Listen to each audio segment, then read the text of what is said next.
Santosh, hello. Hello again. Can you hear me? Yeah, I can hear you. Perfect.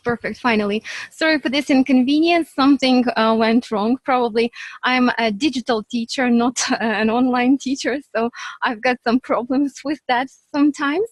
But when you work with technology, you never know, right? So tell me, so today, first of all, I will probably once again remind the topic of our today's conversation.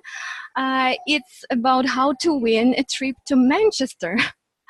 Maybe it sounds a bit too promotional, but I would like you to tell if it is even possible. So today we will discuss the ways how to apply and how to make your application successful once you want to go and visit IATEFL conference for free. Santosh, first of all, tell a little bit about yourself, where you come from, your background.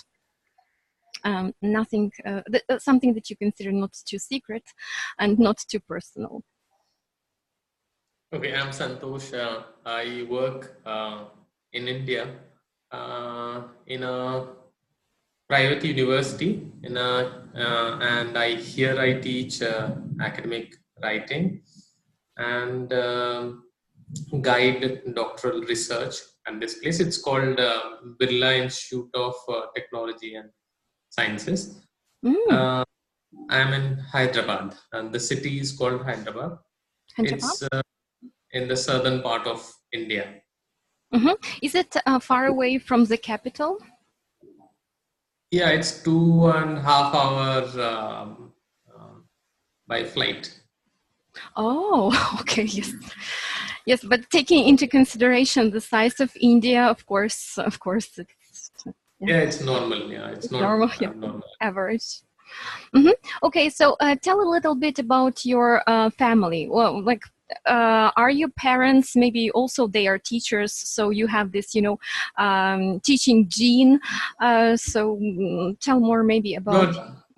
Not really, because I'm an accidental teacher. I didn't have any other opportunity because I was in a school. I was not a very good student to begin with. Oh, how come? And then I had a school later I found a school job because there's no other opportunity. I started teaching in a school, and English was back then was one of the most feared and hated areas, subjects, let's say. So nobody was using English as part of a career subject. I chose English. Then I started teaching. After completing my postgraduate diploma in teaching English, I started teaching English in a school. And then school job was quite hectic, and it was quite demanding. So I didn't have much time to do anything. So I tried having a career outside the school. So I thought I can get into a government-run school, so that I have less teaching hours. And my pay is a bit more. So I came here to Hyderabad to complete my bachelor's in education, which is a minimum degree in India using which you can apply for a school job. So I came to Hyderabad and completed one of the oldest institutes and one of the perhaps the most famous institute for language education. It's called English and Foreign Language University right now, IATEFL. Earlier it was called Center for I think Central Institute of English and Foreign Languages, CIAFL. Okay.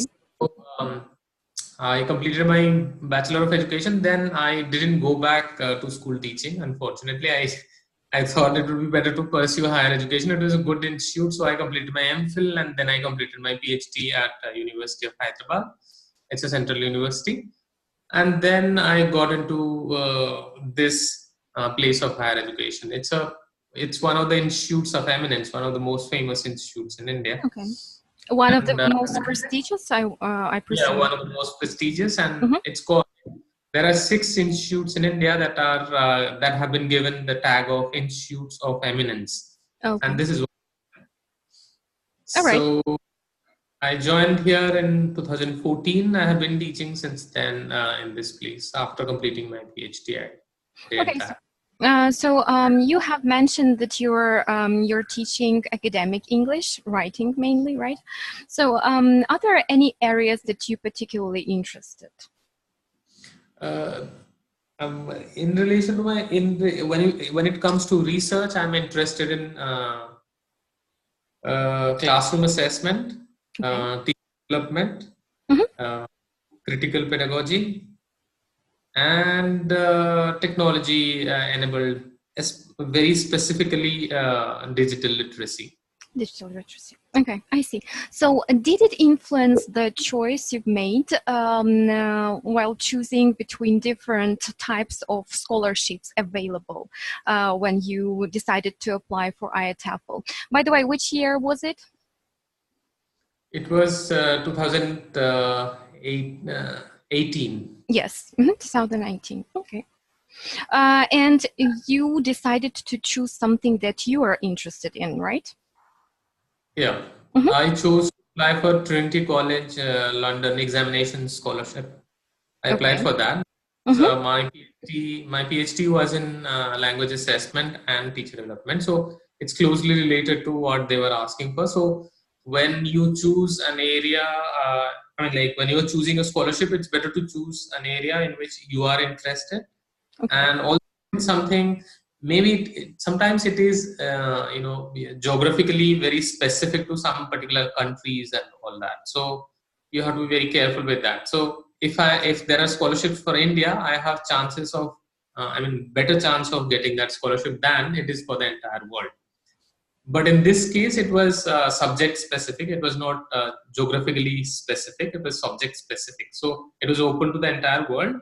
Okay. But it was to only people who are interested in examinations and who are interested in assessment. Mm-hmm. Okay, I see. So I probably can guess that it's not only your interest that matters, but you also have to show some sort of proficiency when you apply. So what do you think were the main key factors that influenced, like affected your success and maybe helped you finally win this scholarship? Was it maybe the advanced language that you used, or maybe it was something like research-oriented piece of writing? So what do you think helped you to win this scholarship in the first place? I think it's important to write honestly and write without, Mistakes. in an organized manner. Yeah, write correctly, write Okay. in an organized manner, and write honestly. These three Okay. things should be, and you should be able to demonstrate that you are interested and you are the best candidate to be for this scholarship. So Okay. these are the things you should keep in mind. First thing, the application should be an honest attempt to respond to all the mentioned questions. Second thing, it should be well written, free of any grammatical errors or anything. Mm-hmm. Third, it's very well organized. The responses you are giving should be coherent and organized. Mm-hmm. And thing should be, you should be able to demonstrate that you are the best guy for the scholarship in two ways: because you are interested, and also because you have the required skills. Okay, perfect. So number one is honesty. Can you give me a specific example, like maybe a sentence or two, when you showed your honesty? Yeah, let's say I applied for this scholarship, and I was supposed to talk about the situation in which I am working, and I was supposed to talk about the kind of assessments I carry out in my situation, and Mm-hmm. what I do as part of my profession Okay. or my job. There, I described my context very honestly. I didn't try to show myself in a miserable light just to get the scholarship. I didn't do that. Ah, okay. Now I understand what you're talking about. So not just like you don't claim that you don't have money and you just, Yeah. okay. So you should not show desperation, and you should not show absolute, demonstrate that you are poor and absolute poor. That you don't have to. I think everybody knows that, people can easily find out what you are doing and where you are. So if I'm a part of an elite institution, if I claim that I don't have enough money to travel and I'm poor, I'm beggar and all that, I don't think it Okay. works. You So are not. You work in the most prestigious place in India, so okay, that's good. So honesty is great. You also mentioned that it has to be coherent, like it has to go over all the questions required. And also there was like a part that I also want you to give an example of. Like you have to show that you are professional, sort of that you should get this prize, you should get nominated for the award. So what does it mean? right. Be more specific, please. Yeah, for example, when I applied for it, I tried convincing the people who were looking at, I mean, who were looking at the applications. I tried convincing them that I am actually interested in assessment because I'm involved in a lot of work related to assessment. I carry out assessment, and I try to innovate in terms of Okay. assessment, how to carry out assessments. So I showed them that I tried to demonstrate that I was interested in assessment, also that I am qualified, second thing, and I have done some work in relation to, in related to the area of language assessment, classroom assessment. So three things. First thing, I showed them that I'm qualified. Okay. Second thing, I showed them that I'm interested in being innovative and being kind of, I can take risks in when it comes to assessment and make it learner friendly, learning friendly, and all that. And Mhm. third thing is I'm doing it out of interest. It's not that it's a compulsion or anything.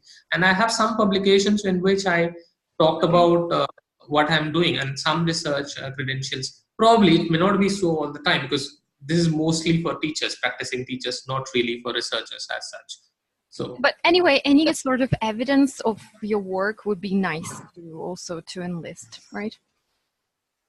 Mhm. yeah, if you show that you have done some work and you are doing in terms of practice and in terms of publishing both, if you are doing, then I think it will be very easy to convince people that you are doing good job and you Mhm. are interested. Perfect. So just imagine I am the one who wants to actually apply and win, of course, the scholarship. What recommendations would you give me? I think I'm a you. private tutor, so is there a chance for me? I'm not a scientific person, so to say.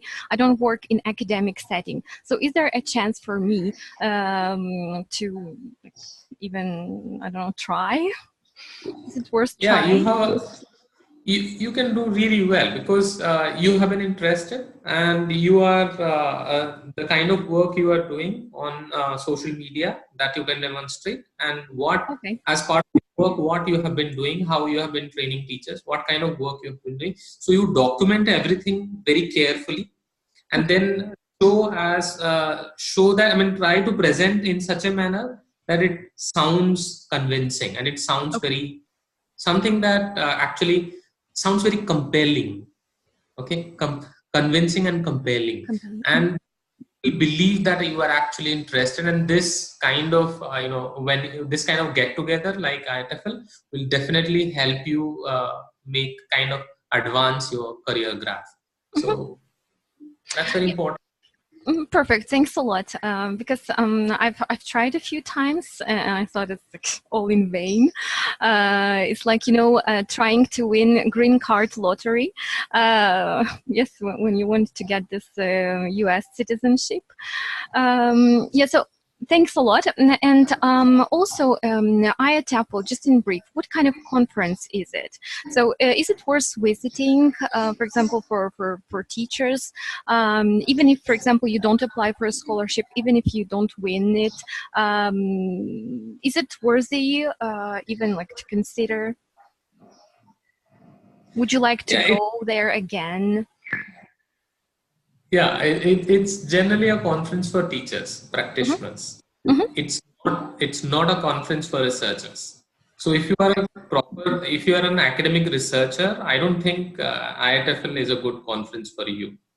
If you are a practitioner and you are more into teacher development and all that, teacher education, teacher development and all, probably that's the best conference in the world for you, along with TESOL conventions. Yeah, So TESOL.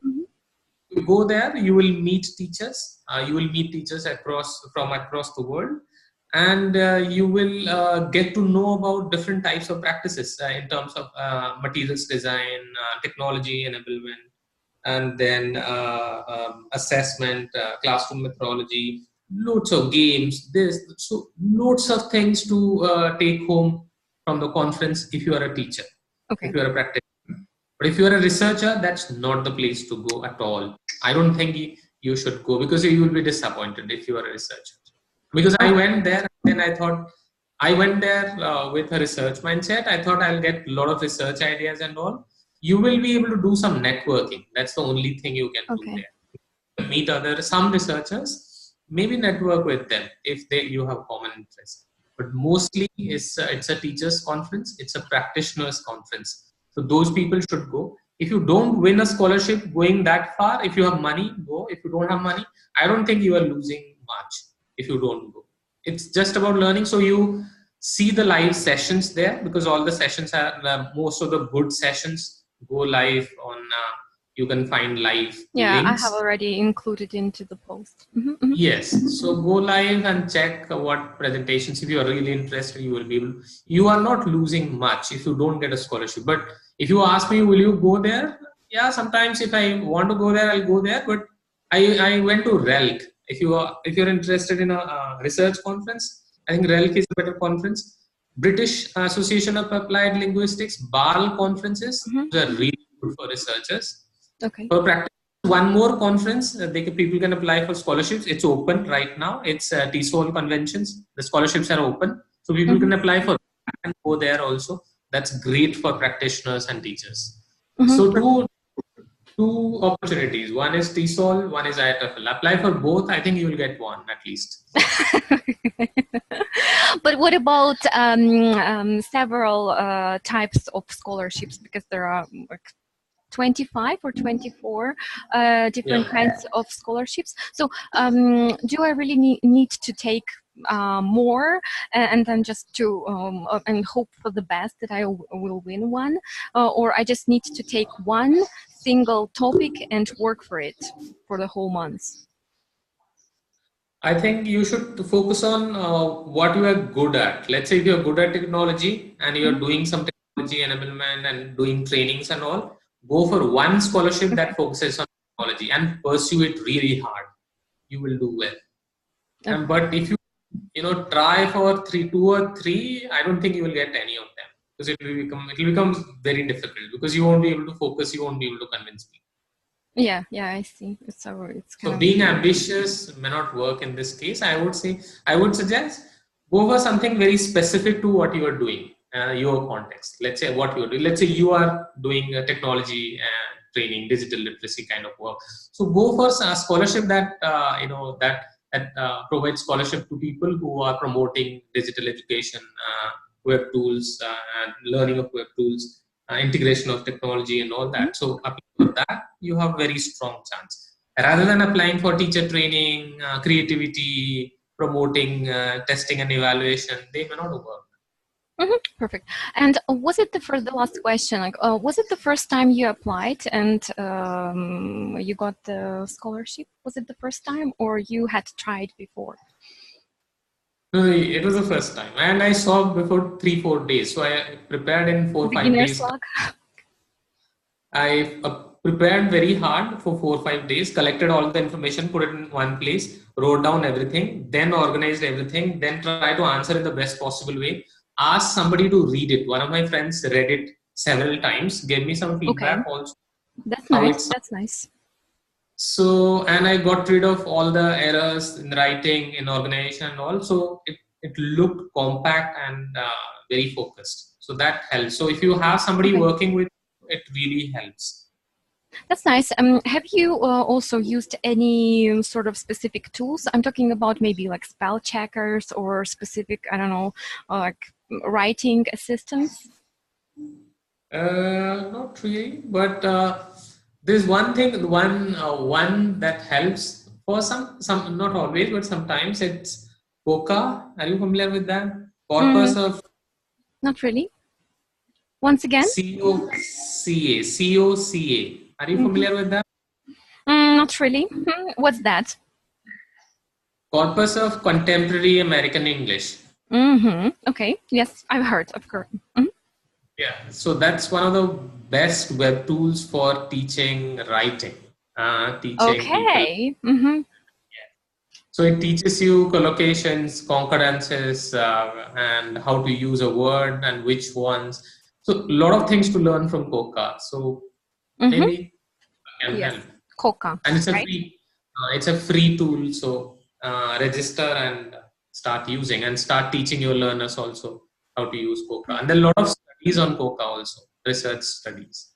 Perfect, perfect. Very nice. Thanks for your recommendations and your tips. I don't have any other questions to ask because I think that we've covered the main things that we wanted to, previously to this conversation. So, Santosh, thanks a lot once again. I hope this information helps to other teachers who want to apply, who don't know where to start, and if they even should. So I hope that we've convinced some of them to go for it. And if you're lucky, we will be even more lucky for you. So that's all. I'm saying goodbye to you. And once again, thanks a lot.